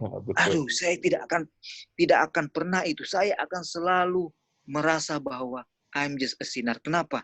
Karena saya keep beholding Christ. Waktu saya keep beholding Christ, ada saja keindahan karakter Kristus yang akan kita bisa lihat. Setelah kita sadari itu, kita akan terus lihat ada lagi, dan kita akan selalu jatuh di kaki Yesus dan akan selalu rendah hati. Aduh. Iya. Ini semua terjawab ya, puji Tuhan. Iya, puji Tuhan. Ya, terima kasih Kak Roy. Nah, makanya itu ya, ini perbedaannya kayak tipis seperti benang ya dia punya. Makanya ini dia, itu perbedaan imannya yang dari setan dan yang iman yang benar itu ya. Ini makanya ini ada submission kan, submission. Kita sudah pernah belajar itu. Tunduk seperti Kristus tunduk kepada Bapa, seperti istri tunduk kepada suami kan itu. Makanya ini yang kita mau lihat ya, yang tadi Kak Roy sudah bilang, yang kayak behold, terpaku pada Tuhan. Makanya puji Tuhan kita sudah belajar tentang by beholding. Bagaimana iman itu bisa timbul, bagaimana itu adalah iman ketika kita apa? Memandang Tuhan. Kalau kita sudah melihat kasih sayangnya, melihat kasih Tuhan itu, aduh, makanya kalau kita sudah melihat kasih Tuhan itu, kita akan terpaku, aduh. Dan ketika kita melakukan sesuatu yang baik, kita tidak akan merasa bahwa kita melakukan itu, aduh. Makanya itu berdasarkan cinta semua, iman bersama-sama dengan cinta. Dan itu akan memunculkan namanya perbuatan, iman dengan cinta. Biasanya kalau hanya perbuatan tanpa iman dan cinta itu adalah apa? Dosa kan, sama yang seperti kita sudah baca tadi. Puji Tuhan ya, sampai di sini. Oke, kita lanjut ya. Nah, ini sudah bagian akhir. Siapa tadi ya? Oh, tadi Kak Dopin. Kak Dopin boleh baca lagi, Kak. Ini sudah di akhir-akhir. Iya, Le. Kita lagi di pinggir jalan nih, soalnya ribut sekali di rumah itu. Oke. Ada pasang. Oke. Saya tidak perlu. Oke. Oh, sorry. Ya, silakan, Gi. Jadi mungkin tadi bisa jawab Kak Opin punya pertanyaan. Orang punya bagian itu apa? Masih ingat Kak Opin tanya? Oke. Nanti ya. Halo, Li. Iya, kalau Oi mau jawab silakan kalau mau singgung tadi. Halo. Iya, silakan. Nah, yang tadi Kak Opin tanya, dan kalau begitu orang punya bagian apa? Jadi yang tadi, yang itu iman itu orang punya submission to the will of God. Iya. Oh iya. Halo? Iya. Oh, Tadi putus. iya Ya. kan? Oh iya, tadi putus. Iya. Jadi yang tadi Kak Opin tanya kan, jadi orang apa dan orang punya baik. Kalau semua Tuhan yang bekerja di orang punya bagian apa? Iya. Sehubungan dengan pelajaran righteousness by faith. Iya. Jadi iman itu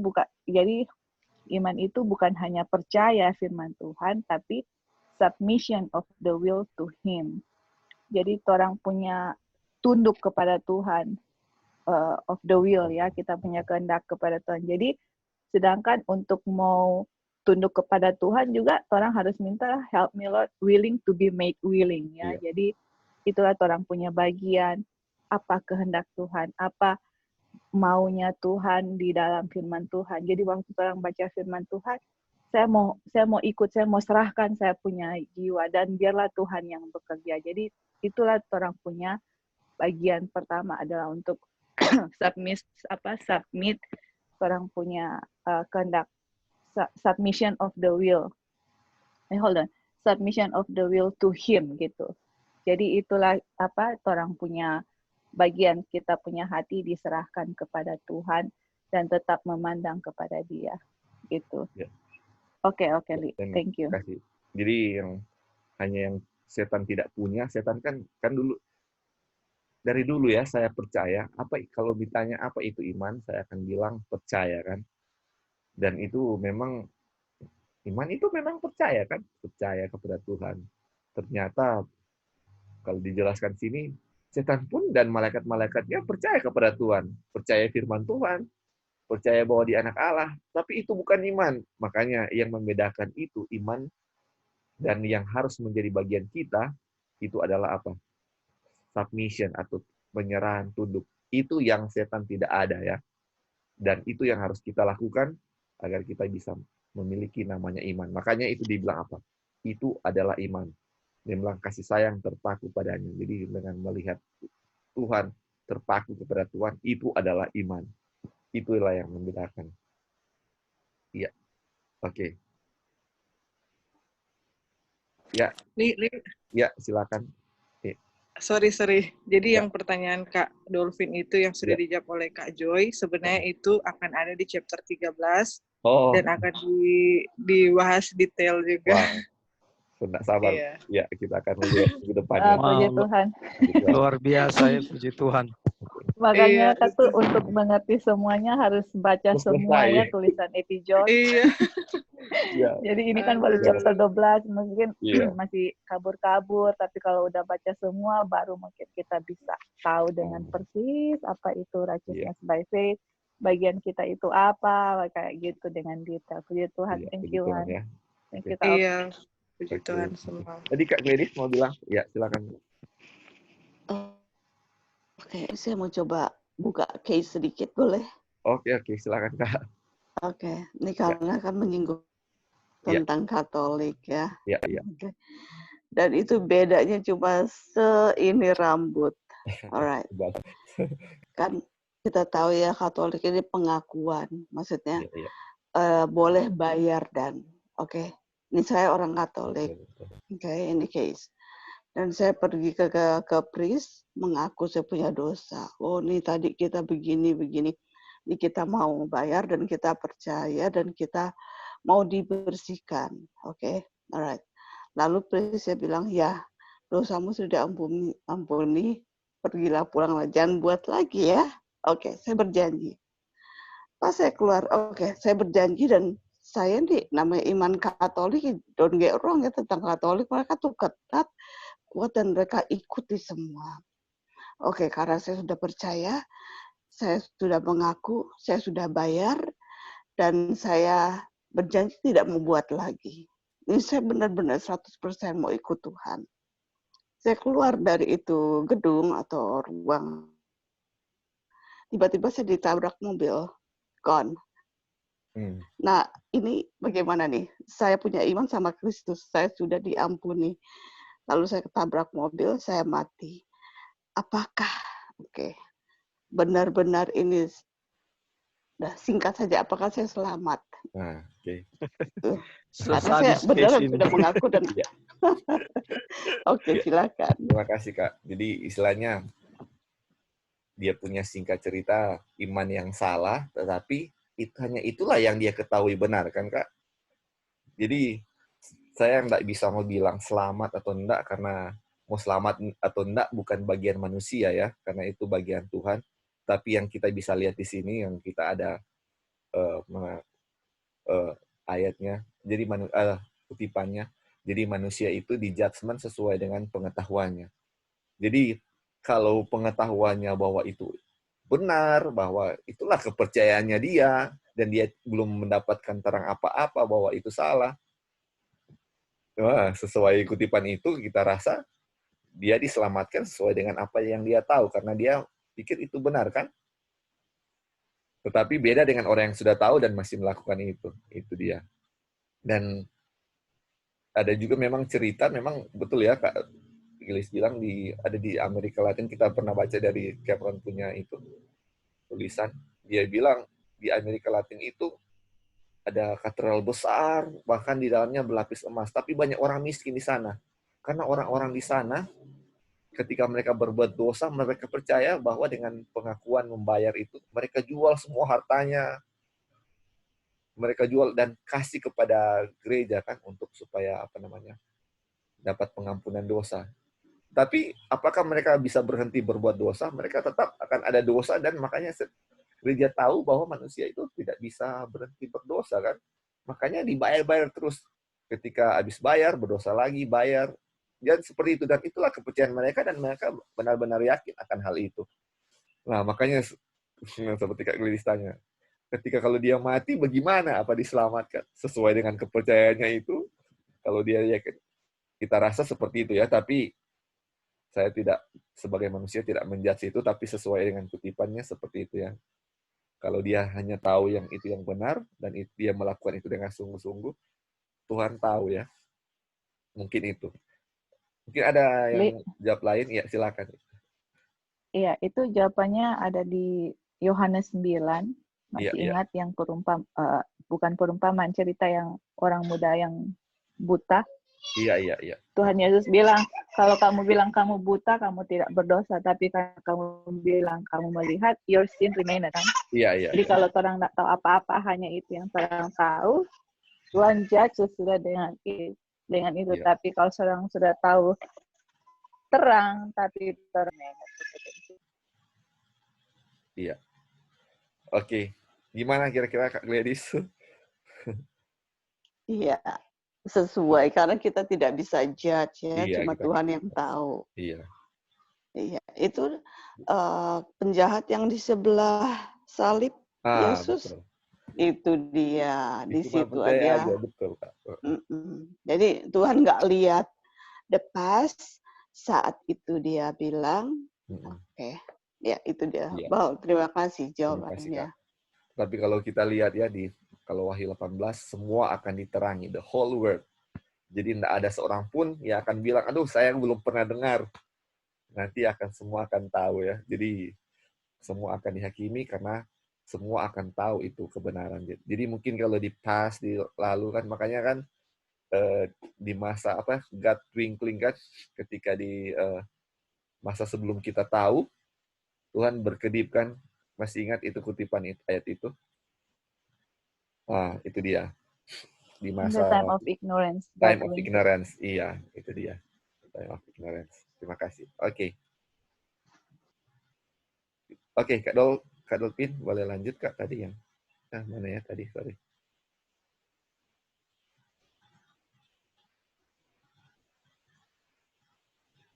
Oke, ini Kak, silakan Kak.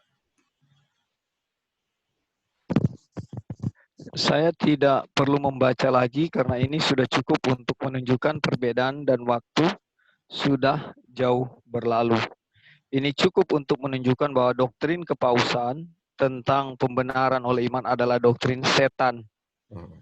itu hanyalah pikiran alamiah yang bergantung pada dirinya sendiri, bekerja melalui dirinya sendiri, meninggikan dirinya sendiri, dan kemudian menutupi semuanya dengan profesi, keyakinan pada hal ini dan yang lain, tetapi tidak memiliki kekuatan Tuhan. Kemudian, saudara-saudara, biarlah itu berakar selamanya. Lanjut, Joka, lanjut. Dalam paganisme, setan menuntun pikiran manusia untuk menempatkan dirinya pada kesetaraan dengan Tuhan. Dan tanpa ditutupi sama sekali, kemudian Kristus datang ke dunia, mengungkapkan Injil yang benar yang belum pernah ada sebelumnya. Kristus dalam manusia. Manusia dibenarkan oleh imannya kepada oleh iman kepadanya, dan hanya iman yang memiliki kehidupan ilahi di dalamnya, iman yang memiliki kuasa ilahi di dalamnya, iman yang hidup dan bekerja, iman yang membawa segala sesuatu kepada yang memilikinya dan memulihkan citra Bapa dalam jiwa. Kemudian setan mengambil pikiran duniawi yang sama yang dalam paganisme telah menjadikan dirinya sama dengan Tuhan. Dan sekarang ia menutupinya dengan pikiran imannya sendiri dan menyatakan sebagai pembenaran oleh iman. Dan meninggikan kepada perwakilan itu di atas semua yang disebut Tuhan atau yang disembah. Sehingga seperti Tuhan ia duduk di tempat menyembah Tuhan. Menunjukkan dirinya bahwa ia adalah Tuhan. Ya, ada komentar Kak, silakan. Sudah jelas ya. Jadi Tuhan Tuhan Yesus dia membuka kedok setan, yang mana setan itu menuduh bahwa Tuhan itu jahat, Tuhan itu tidak benar. Dan tapi yang saya bingung, bingungnya begini, kenapa Tuhan tidak semerta-merta pada waktu itu menyatakan bahwa setan itu tidak benar? Maksudnya instan gitu loh, perbuatan Tuhan. Kenapa butuh waktu 6.000 tahun? Dan itu pelan-pelan sekali Tuhan caranya. Mulai dari diusirnya setan keluar dari Taman Eden, dari surga, lalu proses Adam dan Hawa keluar dari Taman Eden, sampai ke Kain dan Habel, sampai ke air bah, sampai ke Abraham dulu ya, baru air bah ya, kalau nggak salah ya. Iya. Baru sampai kepada Musa, lalu sampai kepada kematian di kayu salib. Kenapa prosesnya begitu lama? Padahal Tuhan, saya yakin dan percaya dia bisa bikin instan waktu setan tuduh bahwa Tuhan jahat. Nah itulah. Tapi dari pertanyaan itu jawabannya adalah, saya tahu jawabannya. Dari pertanyaan itu adalah kasih dan cinta Tuhan yang sesungguhnya. Mungkin Tuhan juga, mungkin salah pernyataan saya, Tuhan juga mungkin mencintai setan ya. Tuhan menyayangi dia. Ya, kalau tidak salah ada kutipannya, setan masih diberi kesempatan sampai kapan itu Lia? Untuk dia bertobat. Sebelum kayu salib ya? Iya, kayu salib. Dia kan sudah. Nah, tapi bayangkan. Ya. Ya, jadi coba bayangkan kasih Tuhan ya. Tapi kita semua sadar dan tahu, pada akhirnya puji Tuhan kita belajar, kita lihat rangkaian semua ini adalah karena dasar kasih dan cinta Tuhan kepada kita. Dan akhirnya kita melihat proses yang lama ini semata-mata mau membuktikan kepada dunia dan bahkan kepada setan itu sendiri bahwa dia salah. Menuduh Tuhan salah. Oke, thank you. Ya, terima kasih Kak. Jadi kasih Tuhan ini untuk pelajaran untuk malaikat-malaikat kan dibilang. Ya, silakan Kak. Iya, Li. Jadi kenapa lama? Memang karena yang harus yang lagi ditunggu itu kita, iya. Bukan. Tapi kita juga jangan katakan kita itu saya, terus saya berlambatan, Tuhan pasti akan tunggu saya. Dalam arti kalau saya pun berlambatan, mungkin orang lain pasti orang lain yang akan menggenapinya gitu. Jadi karena Christ Object Lesson 69 masih belum untuk katanya indignity pembuktian bahasa Inggrisnya. Joy mungkin ingat. Apa itu Kak? Pembuktian bahwa satu kata bahasa Inggris yang pembuktian bahwa Tuhan itu benar, hukum Tuhan itu benar. Vindication. Iya, vindication-nya itu emang harus terjadi itu. Iya. Jadi itu butuh waktu supaya bisa terlaksana, dan saya bilang tadi pembelajaran bagi malaikat dan alam semesta. Jadi waktunya lama, memang sesuai dengan waktu. Ya, thank you. Iya. Gitu, makanya ini kan malaikat juga nggak bisa mengerti ya, Tuhan punya kasih. Aduh, kok seperti ini ya? Aduh, memang. Aduh, kita juga sebagai manusia, bagaimana mau pikir Tuhan punya kasih itu? Aduh, langit tak dapat menguatkan, itu cocok dengan lagu itu. Lidah tak dapat ungkapkan. Ya, silakan. Iya, jadi salah satu juga kenapa itu lama istilahnya ya, itu menunjukkan Tuhan punya panjang sabar sebenarnya kepada manusia, dan juga salah satu juga prinsip Alkitab itu selalu ada cup is full kan. Jadi cupnya setan itu akan full nanti, dan setiap manusia, bangsa semua ada cupnya masing-masing. Dan tadi cuman mau itu aja sih tadi yang Kak Opin ada bilang, itu yang air bah itu duluan baru Abraham. Ya. Terus waktu setan tutup pintunya itu waktu dia diusir dari surga, waktu Yesus mati di kayu salib itu hanya dia nggak bisa balik lagi ada pertemuan kan di tempat di mana dunia lain juga datang, dan setan nggak bisa, udah stuck lah di dunia ini. Ya, oke, thank you. Dulu kan setan jadi perwakilan dunia kan ya.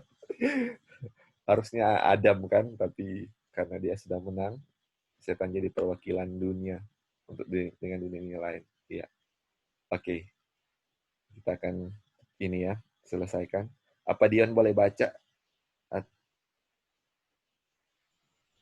Bisa, Kak? Iya. Oke, Dion. Oh, agar kita memiliki pikiran Kristus dan bukan pikiran duniawi. Oh, semoga kita memiliki pikiran Kristus dan bukan pikiran setan. Oh, semoga kita memiliki pemikiran Tuhan tentang kebenaran oleh iman dan bukan ide setan tentang itu. Oh, supaya kita dapat menerima gagasan Tuhan tentang kebenaran melalui iman dan bukan gagasan setan. Maka kita akan benar-benar menerima hujan akhir, pengejaran kebenaran sesuai dengan kebenaran. Oke, terima kasih Dion. Jadi ini ya, dengan pengertian yang benar tentang pembenaran oleh iman, kita akan siap menerima hujan akhir. Jadi banyak dari kita yang mengharapkan mau terima hujan akhir, tetapi tidak memiliki pemikiran yang benar apa itu pembenaran oleh iman, sesuai dengan kebenaran kan. Makanya ada pikiran setan atau pikiran kita sudah tahu tentang kepausan.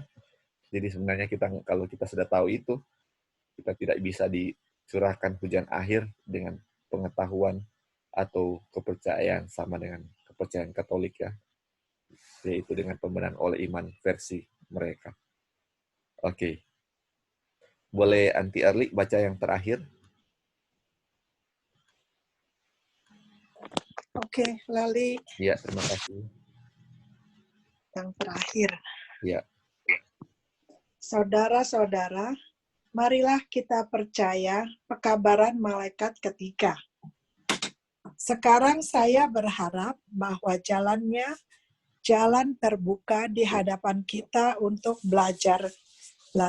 Karena itu adalah kebenaran Tuhan yang adalah dengan iman kepada Yesus Kristus, kepada semua orang, dan kepada semua orang yang percaya. Kemudian marilah kita melakukannya dengan takut akan Tuhan.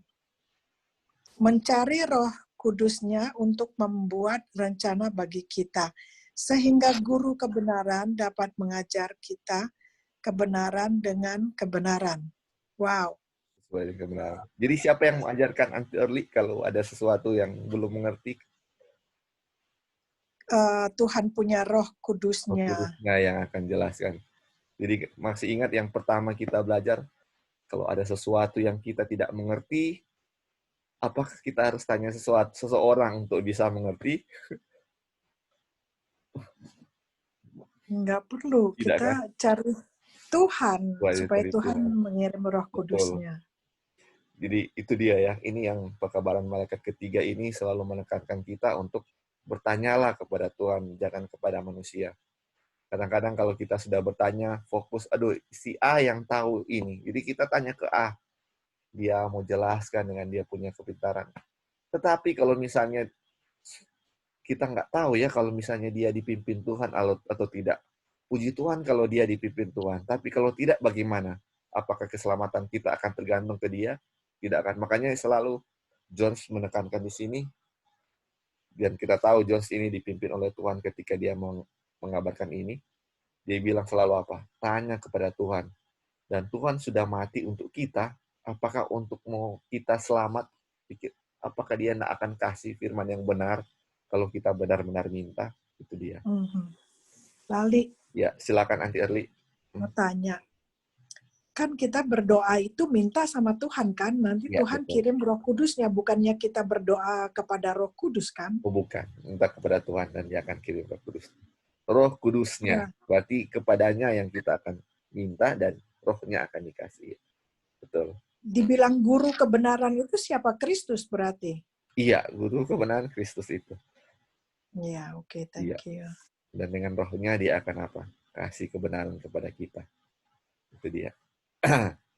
Jadi ini kita tambahkan, jadi iman dengan perbuatan tadi yang berdasarkan kasih, iman yang berdasarkan kasih, ada perbuatan, itulah kita akan memiliki apa?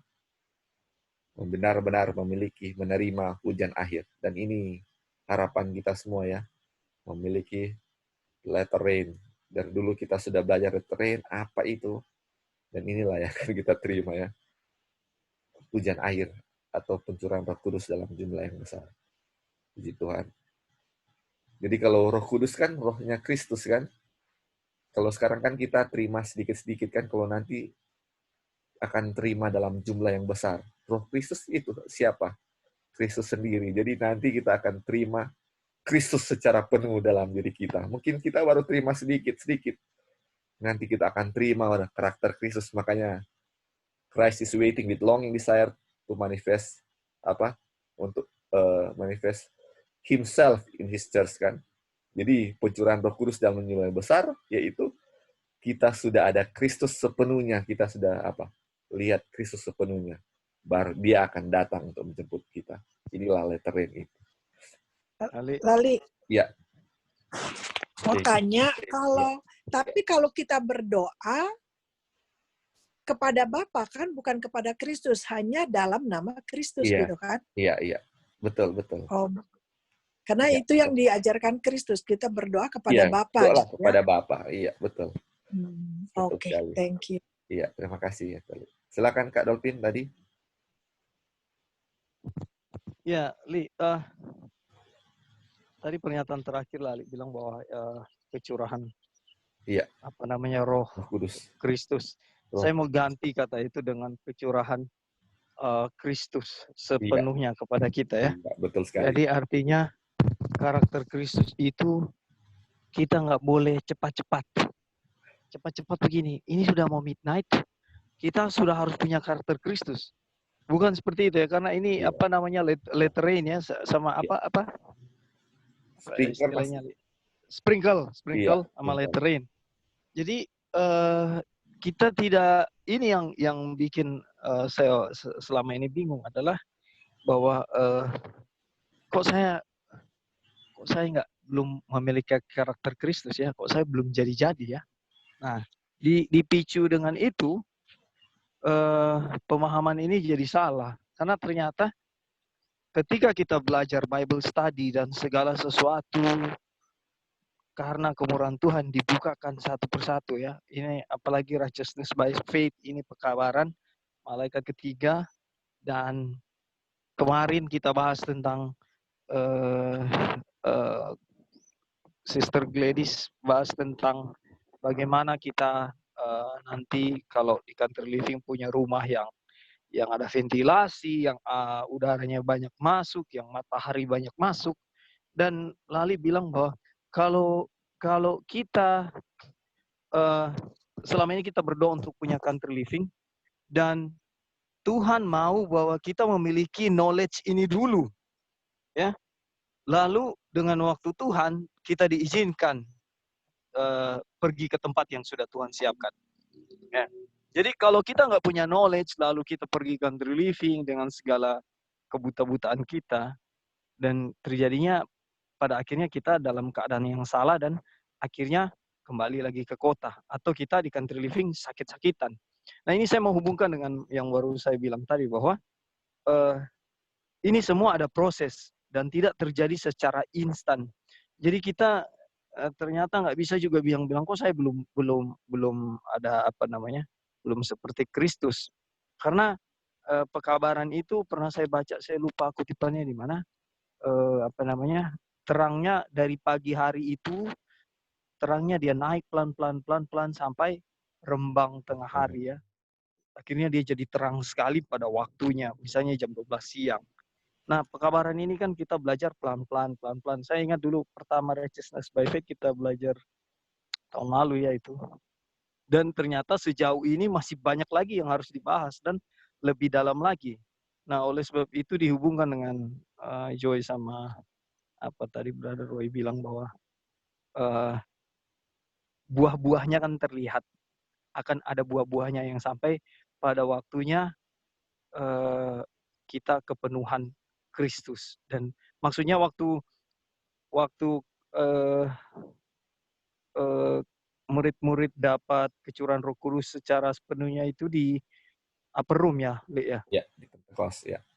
Nah, artinya waktu itu mereka sudah 100%, kalau ada konteks 1000%, mungkin dia sudah 1000% komplit Kristus yang hidup di dalam mereka, dan mereka memiliki karakter Kristus, sehingga waktu itu mereka apa? Public ministry ya. Iya. Mereka melayani, bahkan mereka mati pun bisa seperti Rasul Paulus berkata bahwa mati adalah keuntungan, bahkan sampai mereka bisa melakukan apa yang Kristus lakukan waktu Kristus hidup. Menyembuhkan orang sakit, membangkitkan orang mati. Itu karena apa? Karena semua Kristus itu yang ada di murid-murid pada waktu itu. Jadi kecurahannya seperti itu. Ya, jadi saya mau bilang bahwa saya sempat salah berpikir selama ini, bahwa berpikir, kapan saya memiliki karakter Kristus. Semua itu ada proses. Puji Tuhan, dengan setiap Bible study kita dapat dapat pencerahan lah, kita dapat sesuatu. Dan saya mau himbau dan pertolongan Tuhan, kita semua minta supaya jangan miss setiap Bible study, karena setiap detik sangat berharga ya. Oke, itu aja, Li. Thank you, Li. Iya, terima kasih, Dolphin. Oke, saudara-saudara, ini sudah banyak kita belajar sejauh ini sampai chapter 12. Dan jangan ketinggalan, minggu depan kita akan baca chapter 13. Pasti ada suatu hal-hal yang baru yang selama ini kita tidak tahu dan akan dibukakan lagi kepada kita, apa itu kebenaran Tuhan. Dan ingat, ini adalah apa? Untuk apa? Kecurahan Roh Kudus atau kecurahan Roh Kristus dalam jumlah yang tidak terbatas. Atau sepenuhnya apa? Kristus akan kita miliki ya. Saudara-saudara, ini semuanya yang pertolongan Tuhan. Baik. Terima kasih untuk semua partisipasi saudara-saudara. Kita akan tutup. Sebelumnya kita mungkin ada yang perlu kita doakan.